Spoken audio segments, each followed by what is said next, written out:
Hey y'all, welcome back to the channel. You're watching Amber and Dan's Carnivore Life, and today we're bringing you video number 4 of the Fall Comfort Food series. Today we are making a Ketovore Sheperds Pie. This is going to require 2 different steps in the recipe. The first part of the recipe, we are going to be making Chris from Chris Cooking Nashville's Carnivore mashed potatoes for this recipe. So let's get started. Okay, so here are the ingredients you're going to need for the mashed potatoes. You're going to need one 32-ounce container of liquid egg whites. You're going to need some mozzarella cheese, a whole stick of butter, some beef gelatin, Parmesan cheese, and then you've got your salt, pepper, and garlic here. And then the heavy cream is going to come in at the very end of this recipe. Okay, first things first, we want to set our pan to like a medium heat, a little bit higher than medium. We're going to let this get nice and warm. Okay, I think our pan's ready, so what we're going to do is we're going to go ahead and throw our beef gelatin in. We're going to start whisking right away because it does stick to the bottom and it'll start to clump.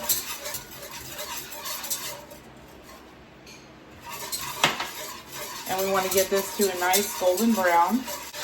And I'm not giving measurements on this recipe because this is not my recipe. This is Chris's. So if you want to know exact measurements for this recipe, go take a look at his channel. But I will link this video in the description box down below for you all.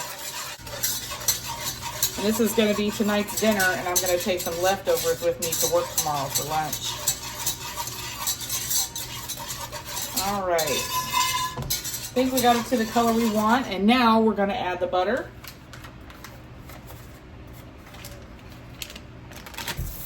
And we're going to let this melt in here. Okay, we are ready to add the egg whites here. It's already starting to smell like brown butter down here, so we're going to add the whole thing in here. And we're just going to start scrambling these eggs. This is the longest part of this recipe, but I think it's worth it. All right, we got the eggs scrambled, and now we just want to keep stirring, making sure that they don't brown too much. We want to stir, we want to make sure that we cook all of the liquid out of the egg whites. It's going to resemble the smell of butter popcorn. That's when you know it's done. So we're going to keep going with this. We'll be back when this is ready to go.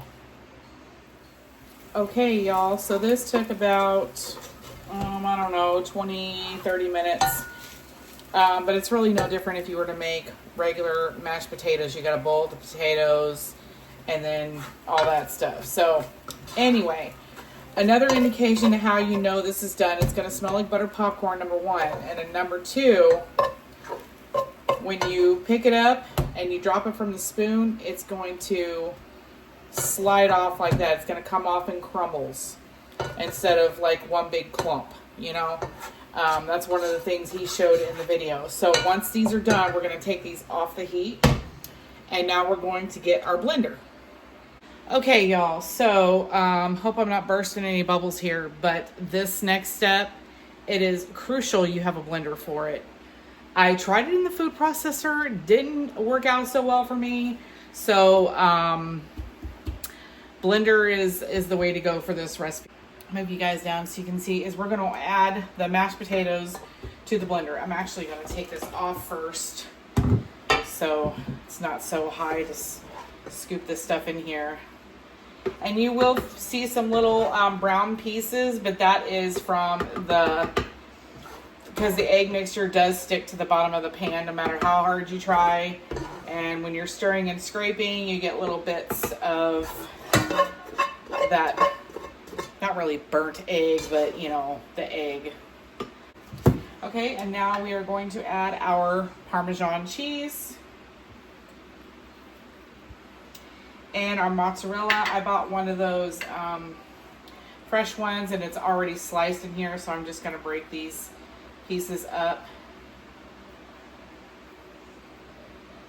Do it in there like that. And then we're gonna pour in a little bit of cream.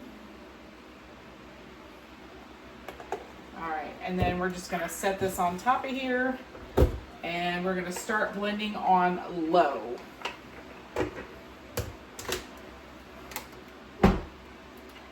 Okay, push down and add more cream if needed. Sometimes it's a little too dry in here. Anyway, we're gonna keep blending this and we'll be back for the next step. Okay guys, this is the second step to the recipe. So we've got our mashed potatoes resting in the blender jar here just to stay hot. So this is what we're gonna need for the next part of the recipe. We're gonna need 2 pounds of ground beef, some beef bouillon to make the broth. These are completely optional, but the other night when I made chili and I said I'm gonna use the rest of the onion for later, this is what I'm gonna use it for. Most shepherd's pie recipes call for tomato paste, but I think that's a waste when you only use like 2 tablespoons out of the can and then you just throw it away. So I use these little tomato bouillon cubes. I use 2 of them for this recipe. This is also completely optional, but I got it's an 8.5 ounce can of the diced peas and carrots. It does not affect my blood sugar because this goes into the whole pie and gets mixed in. So this is optional. You don't have to add this, but you know, it's a traditional shepherd's pie. It is Ketovore, so that's what's going in there. And then some minced garlic. So let's get started on this second part of the recipe.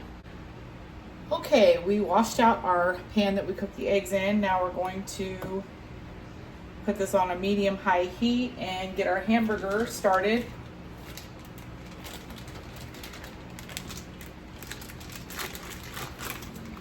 Just dump all that in there.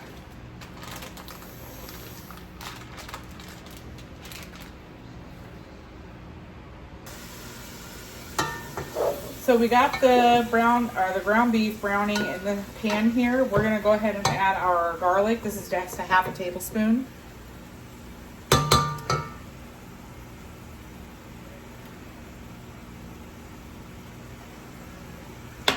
And this is about 1/3 of a cup of red onion.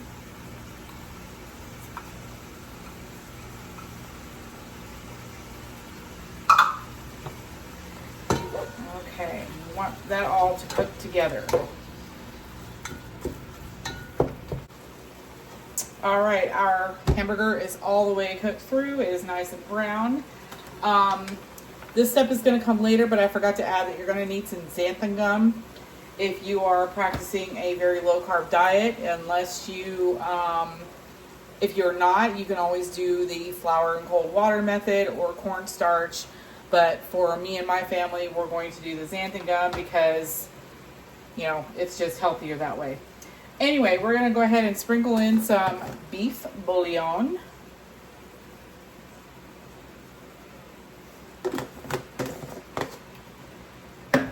Some black pepper. We're going to go ahead and throw in our 2 cubes of the tomato bouillon seasoning.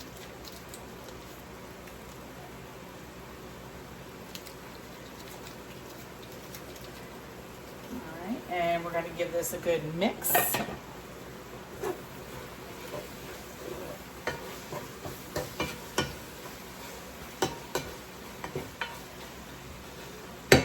Okay, and now we're going to go ahead and add 2 cups of water.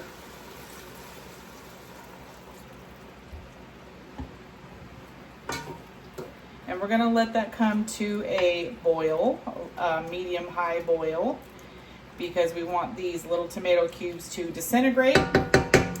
And then we'll be back for the next step. Okay, y'all, she's boiling. So now the next step is we're going to whisk in our xanthan gum. This is a half a tablespoon. We're gonna see how much we're gonna need. And you wanna whisk it in little bits at a time because it does clump. Just kind of slowly sprinkle it in if you can.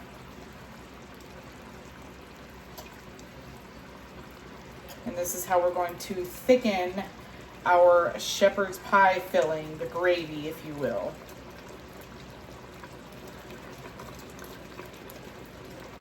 Okay, I think we're gonna add just a pinch more.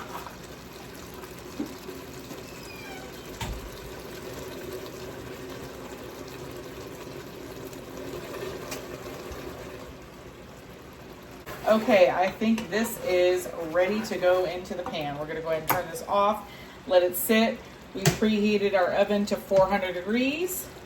And now we're just gonna get our pan ready. Oh.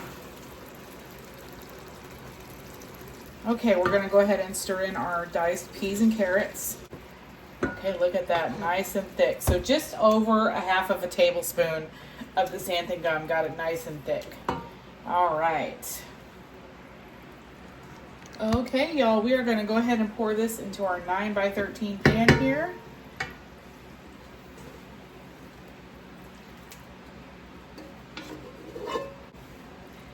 Okay, we just want to spread it evenly along the bottom here.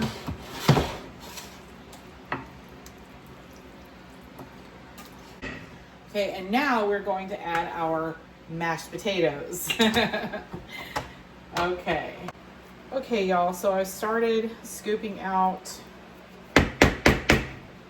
our mashed potatoes.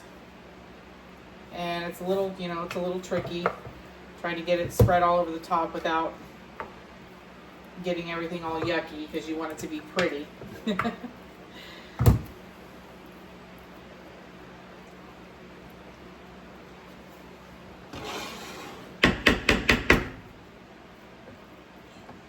Alright, we're going to finish putting this along the top. We'll be back for the next step.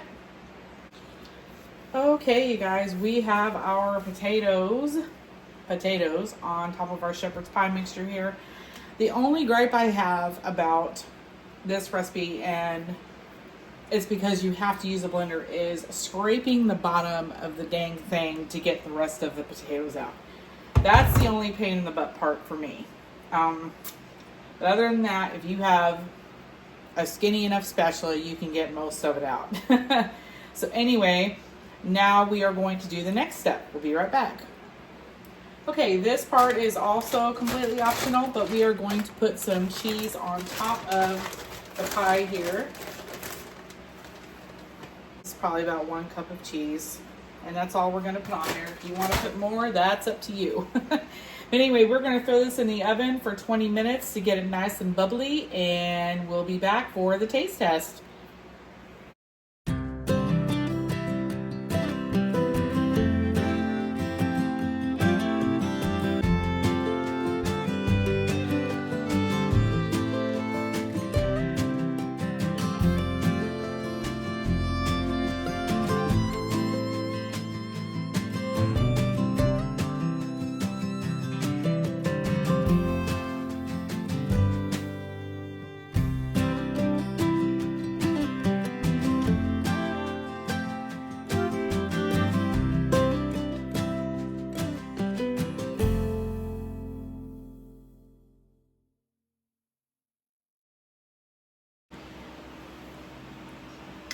Okay, y'all, this is it. We are going to take a bite here.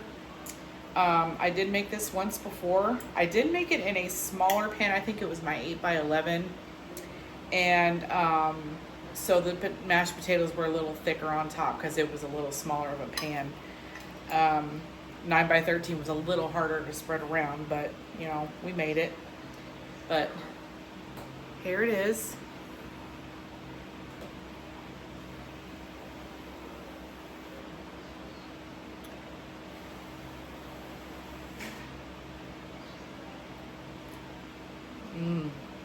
So hot.